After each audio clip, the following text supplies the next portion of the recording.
I'm Valentin Bird. I'm 35, and I was married to Macy Tucker for 7 years. And I need you to hear this clearly before the comments decide who the villain is. I didn't track my wife. I didn't put spyware on her phone. I didn't hire anyone. I wasn't digging through her messages. I was in bed, watching videos on my iPad when her Apple Watch, synced to our shared account, sent a notification that changed my life. It said, "Arrived at Mike's house." At almost 1 in the morning. Now, if you're already thinking, maybe it was innocent, I want you to keep that same energy, because I tried to do that too. My brain practically begged for an innocent explanation. And that's what made it so humiliating, because I didn't marry a woman I suspected. I married a woman I was proud of. Macy Tucker was one of those people who didn't walk into a room. She took it over without trying. Not loud, not obnoxious, just certain. Like the world was naturally going to make space for her. We met when I was 28 and she was 26. She had these big plans to build a branding and events consulting firm. The kind of business where you're not selling a product, you're selling an image, an experience, a feeling. And I'll be honest, I loved watching her dream out loud. I was in tech sales, stable, reliable. I liked predictability. Macy liked momentum. It felt like a good balance. Like I could be the foundation and she could be the fireworks. And in the beginning, we actually were a team. We'd sit at the kitchen table late at night, both of us on laptops, her writing pitches, me editing them, her brainstorming concepts, me building spreadsheets. It wasn't glamorous, but it felt intimate, like we were building a future in real time. Then I got an opportunity that people don't just get every day, a transfer. Bigger territory, bigger title, bigger money, the kind of move that shifts your whole career track. And I thought Macy would be excited. She wasn't. She went quiet, and then she started crying. Not fake crying. Not, "I'm gonna cry so you do what I want." It looked like real panic. Like someone had just told her the ground under her feet was about to disappear. Her dad had just had a stroke. Not catastrophic, but serious enough to scare the whole family into reality. Doctor appointments, insurance calls, rehab sessions. Her mom was overwhelmed, and Macy was carrying it. She told me she couldn't leave. Not right now. That she needed to be near her parents. That she couldn't move across the country and start over while her family was unstable. And I remember sitting there thinking, this is what love is supposed to look like, right? You don't abandon the person you're building with. So I turned the opportunity down. My boss thought I was insane. My dad told me I was making a mistake. Even some of my friends were like, "Dude, are you sure?" But I told myself it was temporary. Those sacrifices come back around. That love is an investment.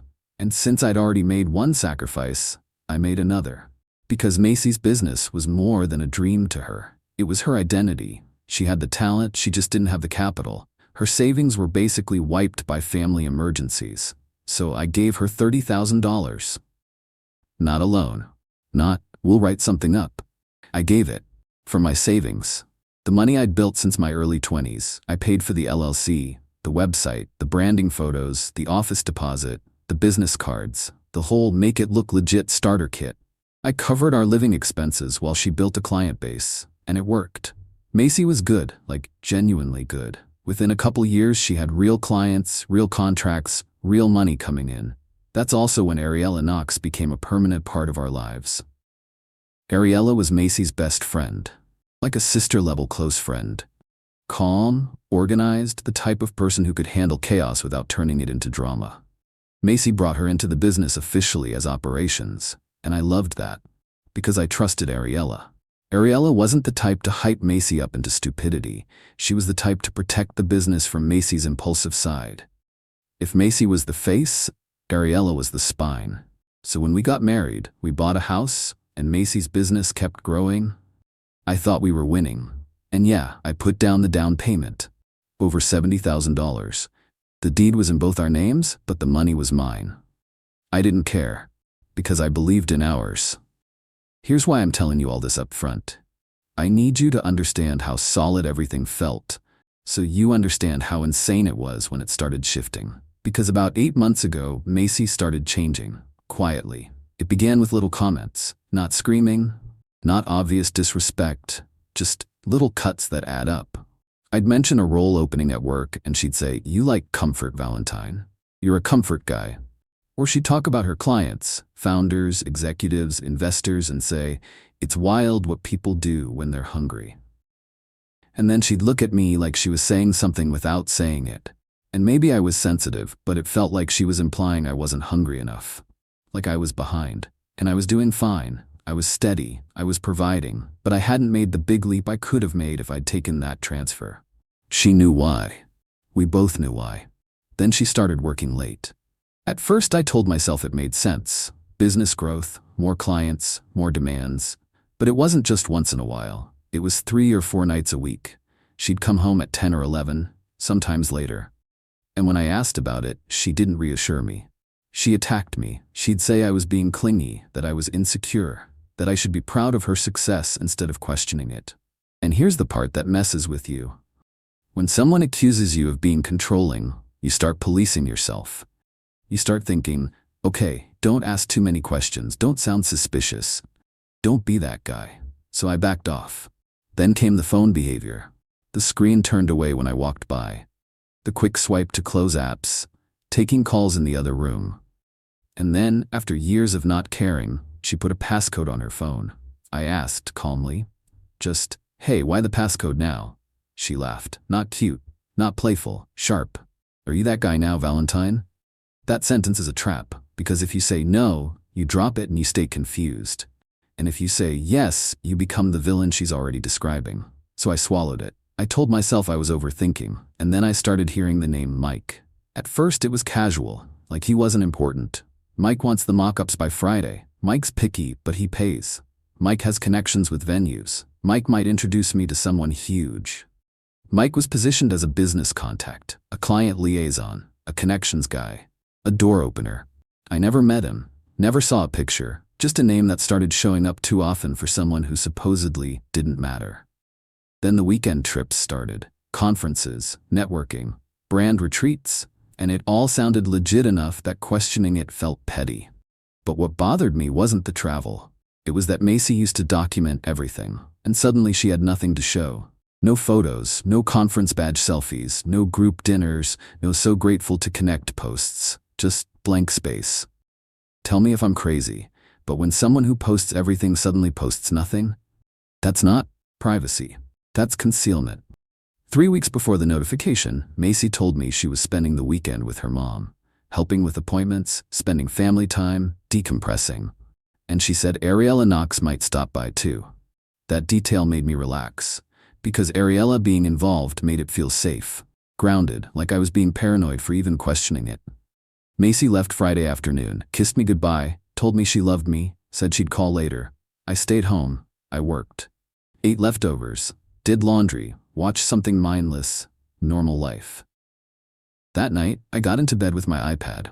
We had one of those shared Apple ecosystem setups, same account, shared calendar, shared photos. It was convenient. And I want to be very clear again. I wasn't checking her location. Then a notification slid across the top of my screen. Find My. Macy's Apple Watch arrived at Mike's house. I stared at it, because your brain tries to protect you. It tries to turn words into something else. I tapped it. A map opened. A dot on a street I didn't recognize. A house icon. A timestamp just before 1 in the morning. And I knew where her mom lived. This wasn't it. My stomach dropped so hard it felt physical. I felt refreshed. I felt refreshed again, like it would fix itself if I gave it enough chances. But the dot didn't move, and the label stayed the same. Mike's house. Now, here's where I want you to pause and imagine what you would do. Would you call? Would you text? Would you convince yourself it's nothing? Because I did that last one first. I did it hard. Maybe she's dropping something off. Maybe Mike is hosting a work meeting. Maybe Ariella is there too. Maybe it's a business emergency. Your brain will build a whole fantasy just to avoid accepting the obvious. But then another thought hit me. If I called her, she'd pick up with the same tone she'd used for months, the one that made me feel stupid for asking questions. She'd have an explanation ready, and if I doubted it, I'd be that guy. And I was so tired of being made to feel like I was insane for noticing reality. So I got up, got dressed, and drove. It was late enough that the roads felt empty, that eerie quiet where you can hear your own heartbeat. The drive was about 20 minutes. Nice neighborhood, clean lawns, newer houses. the kind of place where everything looks safe. I turned onto the street and saw the house. And then I saw her car, our car, parked in the driveway like it belonged there. I pulled up across the street and just sat, hands on the wheel, breathing too fast, trying not to throw up. One upstairs window had a dim glow behind it. Everything else was dark. I waited for a few minutes because I still wanted the universe to save me. I wanted her to walk out with a laptop bag and a stressed face and a story that made sense. But nothing changed. So I got out and walked to the front door. And here's a detail that still makes me angry in a way I can't fully explain. The door was unlocked. Just unlocked. Like secrecy didn't even deserve effort. Like my marriage didn't deserve respect. I turned the handle and stepped inside. Nice interior, modern, minimal. The kind of house that looks like a real estate listing. There was a jacket draped over a chair, a bowl of teas on the counter, the faint smell of cologne that wasn't mine. I could hear something upstairs. Not loud, a murmur, a laugh that stopped too suddenly. My legs felt heavy, but they moved anyway. Up the stairs. There was light under one door. I didn't knock. I didn't announce myself. I opened it. They were in bed. I'm not going into graphic details. I don't need to. If you've ever walked into a room and immediately understood you're not supposed to be there, you know the feeling. Macy was under the sheets, hair messy, face turned away. And next to her was a man, mid-40s maybe, well-groomed, expensive haircut, the kind of face that looks trustworthy in a business meeting. He saw me first. His eyes went wide and he shot up like he'd been shocked. What the?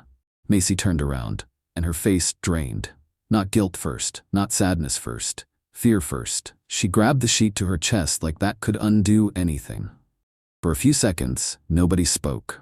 It was one of those frozen moments where your brain is recording everything in high definition because it knows you'll replay it later. Then Macy said Valentin. Just my name, and I was calm. Too calm. Shock does that. It makes your voice steady while your insides fall apart. I looked at the man and said, "You're Mike."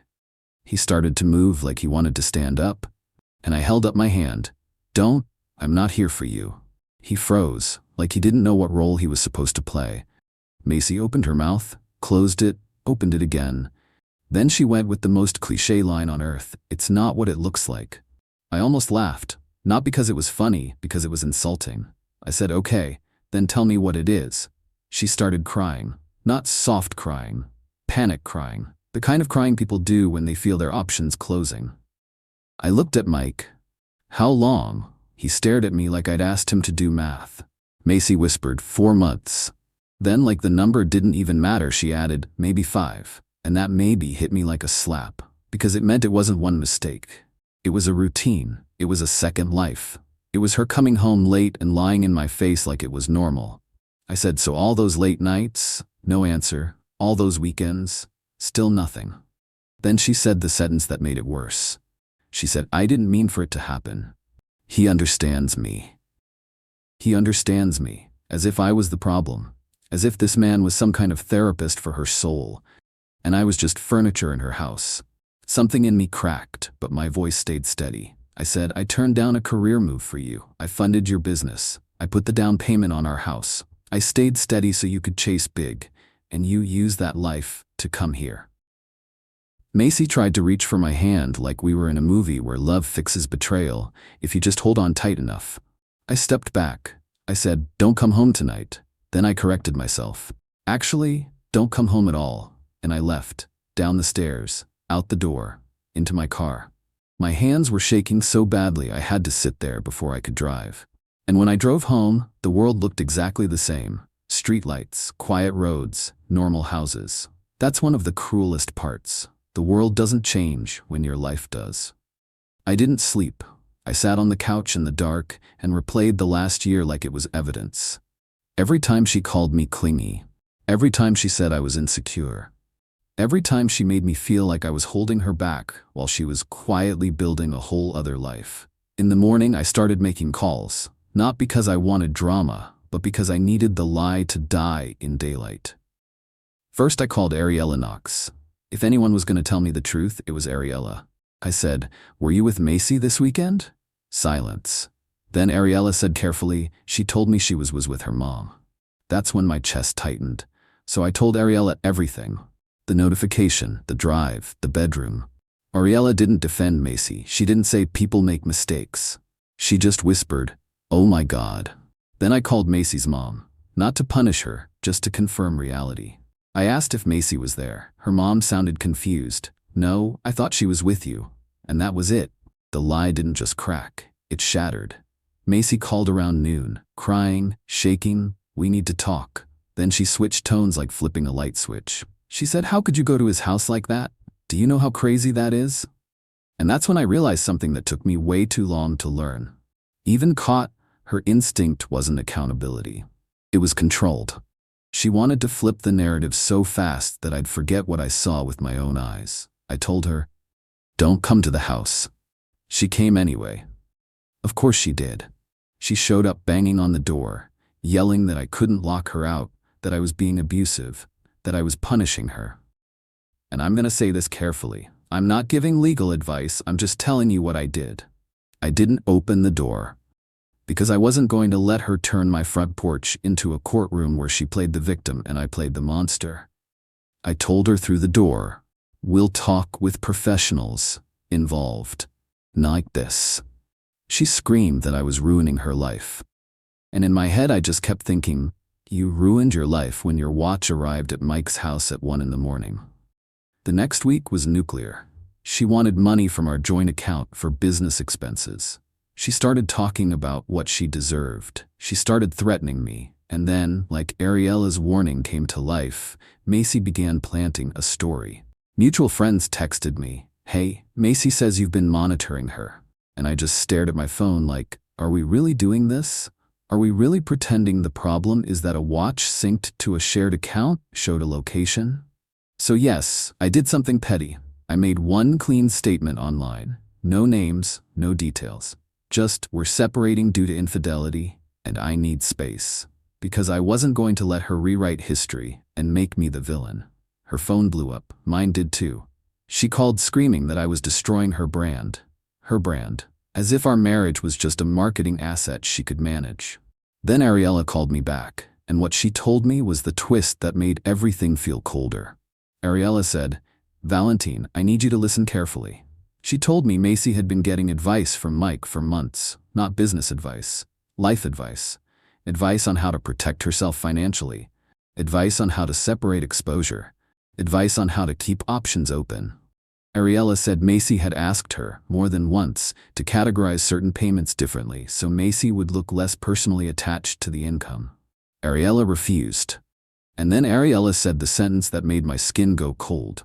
She told me if you ever found out, she'd say you were controlling and tracking her. She said people believe that now. So the Apple Watch notification? In Macy's mind, it wasn't evidence of cheating. It was going to be a prop, a tool, a way to make me look like the bad guy even after she got caught.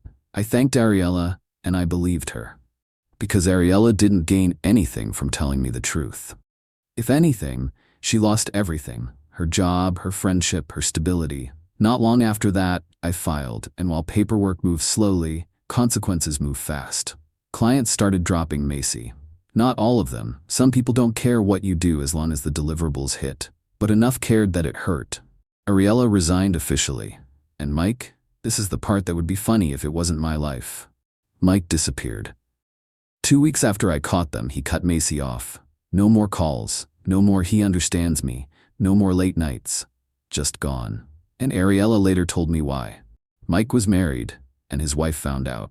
So the man who understood my wife suddenly understood the consequences instead. Here's the update, because I know people always ask. The divorce finalized months later. It wasn't clean emotionally, but the outcome wasn't what Macy expected. I kept the house. She kept her business, what was left of it, and she tried one last time to get money out of me. She said, "After everything I built, you owe me." I laughed, not because it was funny, because it was the first time I could hear her say something outrageous and not feel responsible for fixing it. Then life did something I didn't expect. My old boss, the one tied to that career move I turned down, reached out. He said he'd heard I was untangling some things and asked if I still wanted to level up. There was an opening in a different region, similar money, similar title, the same kind of leap I refused years ago. I took it. I'm relocating soon. And for the first time in a long time, my life feels like it belongs to me again. Now I want to ask you something, and I genuinely want you to answer in the comments because I'm curious how other people see this. If you found out your partner was cheating because a sync device exposed them, would you call that spying? Or would you call it what it is, reality catching up? Because Macy tried to turn that notification into proof that I was controlling, not proof that she was unfaithful. And that's the lesson I didn't know I needed. Some people don't just betray you. They try to make you apologize for noticing. So if you take anything from this story, take this. If your partner calls you insecure every time you ask a normal question, pay attention. That's not confidence. That's control. If someone suddenly becomes secretive in ways they never were before, don't let them shame you out of noticing. Love doesn't require blindness. Understand your shared tech, not to spy, but to know what narratives can be built from it when someone gets caught. And if you're building a life with someone financially, keep records. Not because you expect betrayal, but because denial gets loud when consequences show up. Someone can be ambitious, impressive, brilliant, and still be unfaithful. Those traits don't cancel each other out. Macy Tucker taught me that. Ariella Knox taught me something too. The truth usually comes from the person who has the most to lose by telling it. I spent years thinking loyalty meant swallowing doubt. Now I know loyalty without boundaries is just slow self-destruction. And I'm done with that. If you've ever been through something like this, whether it was a phone, a watch, a gut feeling you ignored for too long, drop a comment. I read them, and I know other people do too, and you'd be surprised how many silent people need to see they're not crazy. And if you want more true stories like this, messy, real, and the kind that teaches you what to watch for, make sure you subscribe, because the next one is even worse. And yeah, I didn't think I'd ever say that about my own life. But here we are.